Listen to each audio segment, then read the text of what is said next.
Hi everyone, my name is Rebecca and I'm a researcher at King's College London.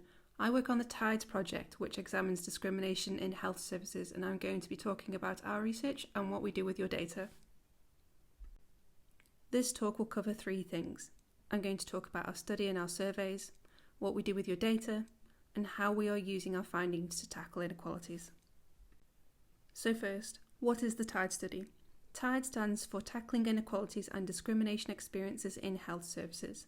The aim of this study is to understand how discrimination, both witnessed and experienced by healthcare practitioners, is associated with poor work and health outcomes and how this contributes to health inequalities. This is the picture of the team here on the right, led by Professor Hatch, pictured at the top. We use a wide variety of different methods to conduct our research. We conduct surveys, one-to-one interviews, virtual reality studies, focus groups, and many more. But this talk is going to focus on the surveys that we have conducted to look at the health and well-being of NHS staff. In 2018, TIDES conducted a survey of over 900 London-based healthcare practitioners to examine how often staff experience harassment and discrimination from both other members of staff and their patients, and how these experiences impacted their health and ability to do their work. TIDES are now currently conducting an inequalities survey which looks at how COVID-19 has impacted ethnic inequalities among NHS staff. We've made a separate video that talks all about the survey. You can find this video on our website at tidestudy.com. Why do we conduct these surveys? Well, we believe that it's really important to understand the experiences of ethnic minorities working in the NHS. The NHS is one of the largest employers of ethnic minority staff in England, and yet ethnic minority staff experience greater levels of workplace harassment and discrimination than other members of staff. Discrimination and harassment in the NHS has increased over the past 5 years, with London being the worst performing region for this. Ethnic minority staff also typically have poorer working conditions and are often disempowered from being able to address them, and COVID has likely exacerbated a lot of these issues. So what do we ask in our surveys? Well, first we ask questions about you. How old are you? What is your ethnicity? Are you employed? And then we ask about your thoughts and experiences. For example, has anyone ever treated you unfairly at work? And if so, do you think this was because of your ethnicity or your gender, for example? When you answer these questions, you have to generate data. And when enough people generate data, we can pull these data together to create an anonymous data set.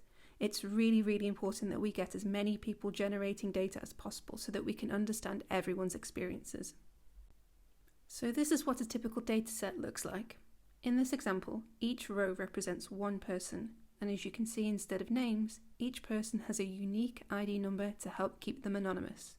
Each column represents a variable, such as age or gender. We code your answers into numbers to make it easier for us to analyse. Here, for example, 2 equals male and 1 equals female in the gender column. But as you can see, there is no personally identifiable information at all. All data from our surveys are completely anonymous, and there is no way for anyone to identify you or your responses. We take confidentiality very seriously, and no one will ever find out about your participation in the survey or what you reported to us. We use statistical software to analyse the data generated from our surveys.